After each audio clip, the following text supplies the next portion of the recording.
Hi friends, welcome back to my channel. आज मैं आपके लिए फिर से एक न्यू तोरण का डिज़ाइन लेकर आई हूँ। तो देखिए, उसे बनाने के लिए मैंने ये 2 कलर में वूल ले लिया है और 10 नंबर की क्रोशिया। वूल आप किसी भी कलर का, अपने मनपसंद कलर का वूल ले सकते हैं। तो चलिए हम इसे बनाना स्टार्ट करते हैं। इस तरह से ऑरेंज कलर वूल लेकर एक नॉट लगा देना है और फिर हमें इसमें ऐसे 12 चैन बनाना है।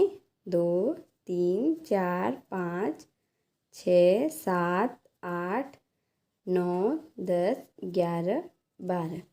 ये देखिए, हमने 12 चैन बना लिया। अब यहाँ से 1 2 3 चैन को स्किप करके चौथे नंबर चैन में इस तरह से हमें ऐसे ही एक बार डबल क्रोशिया करना है। ये मैं तोरण पट्टी बना रही हूँ फ्रेंड। सबसे पहले हमें तोरण पट्टी बना लेना है। तो देखिए, हर एक चैन में जो हमने ये चैन बनाया है, हर एक चैन में हमें इस तरह से एक एक बार डबल क्रोशिया करते हुए ये लाइन कंप्लीट कर लेना है। इसी तरह से हमने ये 9 चैन के ऊपर 9 बार डबल क्रोशिया और यहाँ पे ये 3 चैन जो हमने स्किप किया था, एक उसे भी हम काउंट करेंगे। टोटल 10 डबल क्रोशिया हो गया। अब यहाँ पे 1 2 3 चैन बना के ऐसे हमें टर्न करना है और फिर जो हमने नीचे 10 डबल क्रोशिया बनाया है, हर एक डबल क्रोशिया के ऊपर इस तरह से हमें फिर से ऐसे ही एक एक बार डबल क्रोशिया करना है। ये देखिए, हर एक डबल क्रोशिया के ऊपर हमें एक एक बार ऐसे ही कर लेना है। 10 बार हम डबल क्रोशिया ऐसे कर लेंगे। ये देखिए, 6 7 8 9 और ये जो हमने लास्ट में एक चैन बनाया था, एक उसके ऊपर हम कर लेंगे। ये देखिए, 10 डबल क्रोशिया हो गया। अब फिर 1 2 3 चैन बनाना है, फिर से ऐसे टर्न करना है और फिर सेम उसी तरह से हमें फिर से ऐसे ही हर एक डबल क्रोशिया के ऊपर ऐसे एक एक बार डबल क्रोशिया करना है। ये तोरण पट्टी बहुत इजी है फ्रेंड। इसे आप बहुत ही कम टाइम में और बहुत ही सिंपल तरीके से बना सकते हैं। ये देखिए, इस तरह से हमें फिर से ऐसे ही हर एक डबल क्रोशिया के ऊपर इस तरह से एक एक बार डबल क्रोशिया कर लेना है। इसी तरह से जैसे मैंने आपको ये 3 लाइन बना के दिखाया है, सेम इसी तरह से हमें पूरी तोरण पट्टी बना लेनी है। अपने दरवाजे के हिसाब से जितना भी लंबा हमें चाहिए उस हिसाब से बना लेना है। तो चलिए, मैं आपको सेम इसी तरह से पूरी तोरण पट्टी बना के फिर दिखाती हूँ। सेम उसी प्रोसेस से मैंने ये पूरी तोरण पट्टी बना के रेडी कर लिया है। इसे मैंने अपने डोर के अकॉर्डिंग बनाया है। मुझे जितना लंबा चाहिए था, आप अपने डोर के हिसाब से आपको जितना लंबा चाहिए आप बना लीजिएगा। चारों तरफ से हमें ऐसे बॉर्डर बनाना है। देखिए, हमें यहाँ ऊपर की तरफ और दोनों साइड में बॉर्डर बनाना है। नीचे की तरफ हमें बॉर्डर नहीं बनाना है। ये देखिए, इस तरह से हमें वूल कलर चेंज करके ले लेना है। ये मैंने लाइट ग्रीन कलर का वूल लिया है। इस तरह से हमें इसे यहाँ पे ऐसे ही जॉइंट कर लेना है और फिर देखिए, इसमें 1 2 3 चैन बनाना है और फिर इसी जगह पे हमें कॉर्नर पे हमें 5 ऐसे डबल क्रोशिया करना है। ये देखिए, 4 और एक 5। ये देखिए, हमने कॉर्नर पे 5 डबल क्रोशिया कर लिया। फिर यहाँ पे एक चैन बनाना है और फिर 3 डबल क्रोशिया छोड़ के फिर यहाँ पे हमें फिर से ऐसे ही 3 डबल क्रोशिया कर लेना है। ये देखिए, 2 3, फिर एक चैन बनाना है, फिर 3 डबल क्रोशिया छोड़ना है और फिर यहाँ कॉर्नर पे हमें फिर से ऐसे ही 5 डबल क्रोशिया करना है। बस इतना हमें ध्यान रखना है कि हमें कॉर्नर पे 5 डबल क्रोशिया करना है और बाकी हर एक में हमें ऐसे ही 3 डबल क्रोशिया करते हुए तोरण पट्टी बना लेनी है। ये देखिए, अब हमें एक चैन लेना है और फिर यहाँ पे हमें फिर से ऐसे ही 3 डबल क्रोशिया कर लेना है। 1 2 और एक ये 3। इस तरह से देखिए, हमने ये 3 डबल क्रोशिया कर लिया। अब फिर यहाँ पे देखिए, हमें एक चैन बनाने हैं और फिर एक लाइन को स्किप करना है। दूसरे लाइन में हमें इस तरह से 3 डबल क्रोशिया कर लेना है। 1 2 3। फिर ऐसे ही हमें एक चैन बनाना है, फिर एक लाइन को स्किप करना है। दूसरी लाइन में हमें फिर से ऐसे ही 3 डबल क्रोशिया।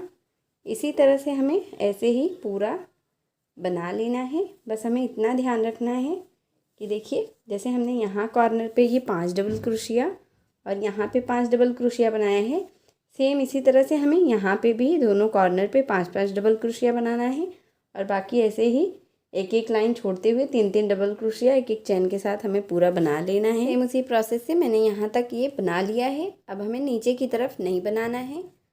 अब ऐसे ही एक चेन बनाकर वूल को हमें कट कर देना है। ये देखिए हमने ये ऐसे ही साइड साइड में 5-5 डबल क्रोशिया और ऐसे 3-3 डबल क्रोशिया एक एक चेन के साथ पूरी तोरण पट्टी बना ली है। अब हमें तोरण बनाना से ये लाइट कलर का जो मैंने धागा लिया है, वूल लिया है, इसे हमें इस तरह से क्रोशिया के ऊपर नॉट लगाकर ले लेना है। अब यहाँ से देखिए तोरण पट्टी में हमें एक लाइन को स्किप करके दूसरी लाइन में इसे ऐसे ज्वाइंट कर लेना है इस तरह से, और फिर 1 2 3 ऐसे 3 चेन बनाने हैं। और फिर इसी जगह पे हमें इस तरह से देखिए एक बार ऐसे ही डबल क्रोशिया करना है। हमें पूरा डबल क्रोशिया नहीं करना है, बस एक बार। फिर इसी तरह से देखिए एक बार फिर से ऐसे ही, ये देखिए ऐसे 3 फंदा हो गया। अब हमें तीनों को एक साथ ऐसे बंद करते हुए ऐसे बंद कर देना है। फिर 1 2 चेन लेना है और फिर इसी जगह पे हमें फिर से ऐसे 3 बार ऐसे ही एक एक बार ऐसे करना है, 2 बार नहीं करना है। ये देखिए 2 और 1 3 इस तरह से फिर हमें इन सारे फंदे को एक साथ लेकर इस तरह से बंद कर देना है। अब फिर से ऐसे 1 2 चेन लेकर एक लाइन हमें स्किप करना है। दूसरी लाइन में फिर से सेम उसी तरह से हमें एक ही बार ऐसे डबल क्रोशिया करना है। 1 फिर ऐसे 2, ये देखिए 2 फंदा आ गया क्रोशिया में, 3 और जो एक पहले से ही था, ऐसे चारों फंदों को हमें एक साथ ऐसे बंद करना है इस तरह से। फिर 1 2 चेन लेना है और फिर उसी जगह पे फिर से ऐसे 3 बार हमें फिर से ऐसे कर लेना है। 1 2 देखिए इसे हमें डबल क्रोशिया को 2 बार में नहीं निकालना है, बस एक ही बार में इस तरह से करना है। और फिर लास्ट में हमें सारे फंदों को एक साथ बंद करते हुए इस तरह से बंद कर लेना है। फिर 1 2 चेन, फिर नेक्स्ट में हमें फिर से ऐसे जाना है। फिर एक बार ऐसे डबल क्रोशिया करना है, फिर ऐसे एक ही बार, फिर ऐसे ही एक बार। ऐसे ही हमें 3 डबल क्रोशिया को करना है और फिर तीनों को एक साथ हमें ऐसे बंद कर देना है इस तरह से। और फिर 1 2 चेन बना के फिर इसी जगह पे फिर से ऐसे हमें 3 बार ऐसे डबल क्रोशिया करना है इस तरह से 2 और ये देखिए 3। अब हमें इसे एक साथ फिर से ऐसे बंद कर देना है। इसी तरह से जैसे मैंने आपको ये 3 बना के दिखाया है, ऐसे ही हमें टोटल 11 बना लेना है। उसी तरह से मैंने ये 11 पैटर्न बना लिया है। देखिए हमें तोरण पट्टी को इस तरह से 3 पार्ट में रख लेना है और एक पार्ट में हमारा जितना आता है हमें उतना बनाना है। तो देखिए मेरा एक पर तरफ ये 11 आया है तो मैंने 11 बनाया है। आपका जितना आए आप उतना बना सकते हैं या फिर आप इसे 2 पार्ट में भी बना सकते हैं। अब यहाँ से देखिए मैं स्लिप स्टिच लेकर ये जो हमने बीच में 2 चैन बनाया है यहाँ पे इस तरह से आ जाना है और फिर 1 2 3 ऐसे 3 चैन बना के फिर जैसे मैंने आपको फर्स्ट लाइन बताया है सेम उसी तरह से हमें ये 2 बार डबल क्रोशिया नहीं करना है, एक ही बार करना है। और फिर तीनों को एक साथ हमें इस तरह से बंद कर लेना है और फिर 1 2 चैन बनाना है और फिर इसी जगह पे फिर से ऐसे ही हमें 3 बार डबल क्रोशिया करना है। ये देखिए इस तरह से 1 2 3। देखिए अब हमें इन तीनों फंदों को एक साथ ऐसे बंद करते हुए बंद कर देना है और फिर हमें यहाँ पे 1 2 चैन बना के फिर से नेक्स्ट ये जो हमने बीच में 2 चैन बनाए हैं यहाँ पे आना है और फिर सेम उसी तरह से हमें फिर से ऐसे ही 3 बार इस तरह से बना के फिर तीनों फंदों को एक साथ बंद कर देना है। फिर 1 2 चैन, फिर इसी जगह पे फिर से ऐसे ही ये पत्ती शेप में डिज़ाइन बनेगा फ्रेंड इस तरह से। ये देखिए इसे बंद करते हुए फिर सारे फंदों को एक साथ बंद कर देना है। ये देखिए इस तरह से ये पैटर्न बनेगा। फिर हमें यहाँ पे 1 2 चैन लेकर नेक्स्ट लाइन में जाना है। फिर यहाँ पे ऐसे ही इसी तरह से हमें इस लाइन में सेम जैसे हमने फर्स्ट लाइन बनाया है 11, सेम उसी तरह से सेकंड लाइन में भी 11 ऐसे ही हमें ये डिज़ाइन बना लेना है। सेम उसी तरह से ऐसे मैंने ये दूसरी लाइन बना लिया। दूसरी लाइन में भी मैंने ये 11 ही बनाया है। अब यहाँ पे एक चेन बनाकर हमें वूल को कट कर देना है। इस तरह से हमें क्रोशिया में नॉट लगा कर लेना है और यहाँ से एक ऐसे ये हमने जो पैटर्न बनाए हैं एक को स्किप करके दूसरे में हमें इस तरह से इसे ज्वाइंट कर लेना है। ये देखिए इस तरह से। फिर यहाँ पे 1 2 3 चेन बनाना है और फिर सेम उसी तरह से जैसे मैंने आपको 2 बना के दिखाया है सेम उसी तरह से हमें फिर से ऐसे तीसरी लाइन में भी ऐसे बनाना है। फिर ऐसे 2 चेन, फिर ऐसे ही 3 बार फिर से इसी जगह पे ऐसे डबल क्रोशिया इस तरह से। फिर हमें इन चारों फंदों को एक साथ बंद कर देना है इस तरह से। फिर 2 चेन, फिर नेक्स्ट बॉक्स में फिर से ऐसे ही 3 डबल क्रोशिया इस तरह से 2 3। अब हमें तीनों को एक साथ बंद कर देना है और फिर 2 चेन, फिर इसी जगह पे फिर से ऐसे 3 बार डबल क्रोशिया 1 2 3। अब हमें इन तीनों को एक साथ बंद कर देना है। इसी तरह से हमें इस लाइन में जैसे हमने ये 2 लाइन 11 का बनाया, अब हमें 2 लाइन ऐसे ही 9 का बनाना है। यहाँ से भी हमें एक स्किप करना है जैसे हमने एक सामने से स्किप किया है इस साइड से। सेम उसी तरह से एक हमें इस साइड भी स्किप करके ऐसे 9 का 2 लाइन बना लेना है। तो चलिए मैं आपको बना के फिर दिखा। सेम उसी प्रोसेस से मैंने ये 2 लाइन ऐसे 9 का बना लिया जैसे मैंने आपको 2 लाइन 11 का बना के दिखाया था। सेम उसी तरह से एक यहाँ पे स्किप करते हुए हमने ये 9 लाइन ऐसे बना लिया है, 9 का 2 लाइन। अब यहाँ पे हमें एक चेन बनाकर वूल को कट कर देना है इस तरह से। बाद में हम वूल को अच्छे से इसकी फिनिशिंग कर देंगे ये जो हमने कट किया है। अब यहाँ पे देखिए फिर से तीसरी लाइन में हमने ये 2 लाइन का एक लाइन हम इसे काउंट कर रहे हैं। अब यहाँ पे देखिए हमें फिर से एक इस साइड से और एक इस साइड से स्किप करते हुए यहाँ पे ऐसे 7 का 2 पैटर्न बना लेना है सेम इसी तरह से। फिर आगे 5 का, फिर 3 का और लास्ट में 1 का 2 पैटर्न। इसी तरह से हमें कम करते हुए नीचे लास्ट में जब तक 1 ना आ जाए तब तक हम इसे बना लेंगे। ऐसे ही पूरा बना के फिर दिखाती हूँ। सेम उसी प्रोसेस से मैंने ये जैसे मैंने आपको फर्स्ट लाइन में ये 2 लाइन 11 का बताया, फिर सेकेंड लाइन में 2 लाइन हमने ये 9 का बनाया।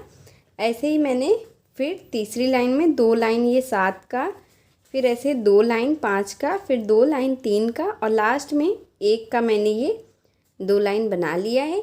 इसी तरह से जैसे मैंने ये फर्स्ट पैटर्न बनाया है सेम इसी तरह से यहाँ से एक लाइन स्किप करके दूसरी लाइन से हमें सेकेंड पैटर्न और फिर ऐसे ही सेकेंड पैटर्न बनाने के बाद फिर ऐसे थर्ड पैटर्न सेम इसी पैटर्न से 2 हमें और पार्ट बना लेना है। जैसे मैंने एक पार्ट बनाया है सेम इसी तरह से 2 पार्ट हमें और बना लेना है। तो चलिए मैं आपको बना के फिर दिखाती हूँ। देखिए फ्रेंड सेम उसी प्रोसेस से मैंने ये तीनों पैटर्न बना के रेडी कर लिया है। अब हमें इसमें देखिए इस तरह से झालर लगाना है, तो उसके लिए हमें झालर बना लेना है। ऑरेंज कलर का वूल लेकर 2 छोटा छोटा टुकड़ा हमें इस तरह से कट कर लेना है। ये देखिए इस तरह से। और हमें फिर 2 फिंगर के ऊपर ऐसे ही वूल को इतने लंबाई में ऐसे 25 बार ऐसे ही लपेट देना है इस तरह से। आपको अगर और मोटा झालर लगाना है तो आप 30 बार भी कर सकते हैं, पर 25 बार हम करेंगे तो एक मीडियम साइज़ का झालर बन जाता है। ये देखिए इस तरह से हमें इतना ऐसे लपेट देने हैं। इसके बाद हमें धागे को कट करना है वूल को, और फिर एक वूल लेना है। ये देखिए जो हमने कट किया है इसी के ऊपर से हमें इस तरह से इसमें ऐसे सारे वूल को हमें इस धागे के ऊपर उतार के फिर ऐसे 2 बार में हमें इस तरह से टाइट नॉट लगा देना है। और फिर ऐसे हमें वूल को सारे इस तरह से लेकर फिर एक जो हमने धागा कट किया है उसी से ऐसे 2-3 राउंड लपेटते हुए इसे हमें इस तरह से 2-3 नॉट यहाँ पर भी लगा देना है। और फिर नीचे से सारे वूल को हमें इस तरह से कट कर देने हैं। और फिर जो बड़ा वूल है उसे हमें इस तरह से कट करके एक बराबर कर देना है। और ये हमारा इस तरह से झालर बनके रेडी हो जाएगा। इसी तरह से हमें पूरा झालर बना लेना है। इस तरह से हमने ये झालर बना ली। इस तरह से उल्टे तरफ रख लेना है। अब हमें इसमें झालर लगाना है। तोरण को उल्टा करके देखिए एक झालर हमें ले लेना है इस तरह से, और ये हमने सुई में धागा डालकर ले लिया है। अब ऐसे ही बीच से सुई को हमें इसके बाहर करना है और फिर इस तरह से देखिए इसमें हमें 2 मोती ऐड कर लेना है। 2 या 3 मोती भी हम लगा सकते हैं। तो देखिए मैं 2 मोती लगा रही हूँ इस तरह से। अगर आपको मोती नहीं लगाना है तो आप इसे स्किप भी कर सकते हैं। और यहाँ पे जो हमने ये देखिए पैटर्न बनाया है, इसके बीच में जो हमने 2 चैन लिया है, इसी चैन के बीच में हमें इस तरह से ऐसे झालर को लगाना है उल्टी तरफ से। देखिए ऐसे 2-3 नॉट लगाकर हम लगाएंगे तो ये अच्छे से लग जाएगा और खुलेगा नहीं। ये देखिए इस तरह से। अब हमें इसमें एक नॉट बांध के वूल को कट कर देना है इस तरह से। ये देखिए हमारा एक झालर लग गया। इसी तरह से फिर यहाँ पे यहाँ पे यहाँ पे ऐसे हर एक में ऐसे 2-2 मोती के साथ एक एक झालर हमें लगाते हुए चारों तरफ से लगा ले। फ्रेंड सेम उसी प्रोसेस से मैंने तीनों में ऐसे ही झालर लगा लिया है और ये हमारा तोरण बनके रेडी हो गया है। अगर आपको मेरी वीडियो पसंद आई हो फ्रेंड तो प्लीज़ आप मेरी वीडियो को लाइक कीजिए, अपने फैमिली और फ्रेंड के साथ शेयर कीजिए और मेरे चैनल प्रीति मिश्रा क्राफ्ट को सब्सक्राइब करके बेल आइकन ज़रूर प्रेस कर लीजिएगा, जिससे मैं जो भी वीडियो डालूँ उसकी नोटिफिकेशन आप तक सबसे पहले पहुँचे। मिलती हूँ एक और वीडियो के साथ, तब तक के लिए बाय बाय।